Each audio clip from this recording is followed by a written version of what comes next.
Moja kati ya vitu vya kuvutia sana katika mchezo kati ya Uingereza dhidi ya Ghana ni shabiki mmoja wa Ghana ambaye anajulikana kwa jina maarufu kama Jujuman, ambaye alikuwa jukwaani kule akihamasisha mashabiki wenzake. Sasa moja kati ya tukio maarufu ni pale ambapo England walikuwa wanashambulia na Jujuman akatabiri kwamba basi bao lile halitofungwa, na mashabiki wa Uingereza kweli wakahamaki kuona bao halitofunga, wakaanza kuwaza kama inawezekana kama Juju inafanya kazi kweli. Akasema kwamba huwezi kupingana na Jujuman. Kwa hiyo mashabiki wengi wa Uingereza kaonyesha kama hisia kwamba inawezekana ile Juju inafanya kazi kwa upande wa timu ya taifa ya Ghana. Anyways, goalkeeper wa Ghana Benjamin Asare, miaka 33, akicheza kwa mara ya kwanza katika michuano ya kombe la dunia. Imekuwa ni story ya kuvutia kweli kweli, ambapo goalkeeper huyo anacheza katika klabu ya Hearts of Oak ya Ghana na ameandika rekodi ya kuwa goalkeeper wa kwanza kutoka katika ligi ya ndani kucheza katika michuano ya kombe la dunia.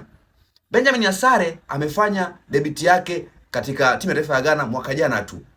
Amecheza kwa muda mrefu mpaka kufikisha miaka 33 ndio amepata nafasi ya kucheza katika timu ya taifa ya Ghana na akichukua nafasi ya goalkeeper Atizigi ambaye alipata majeraha. Hii inaonyesha kwamba bwana, wakati wa Mungu ndio wakati sahihi. Amesubiri kwa miaka takriban 33 kuitwa katika timu ya taifa na moja kwa moja anapata nafasi ya kuwakilisha timu yake katika kombe la dunia na amefanya saves za aina yake, na ndio maana nadhani pia Jude Bellingham alitamani kwamba tuzo ya man of the match iende kwa mchezaji wa Ghana kutokana na performance ambayo Ghana walionyesha. Anyways, kombe hili la dunia limekuwa zuri kwa upande wa goalkeeper tena wenye umri mkubwa. Ilianza kwa goalkeeper wa Cape Verde Vozinha akionyesha performance ya juu kweli kweli, akaja goalkeeper wa Curaçao Elrom, lakini pia hata goalkeeper wa Qatar Abu Nada alifanya performance nzuri kweli kweli, na sasa ni Benjamin Asare ambaye amekuwa na performance nzuri kweli kweli na kuwafanya Ghana kukusanya alama 4. Jana pia goalkeeper wa Congo Lionel Mpasi Nzau naye alikuwa na performance nzuri, ukiachilia mbali bao alilofungwa,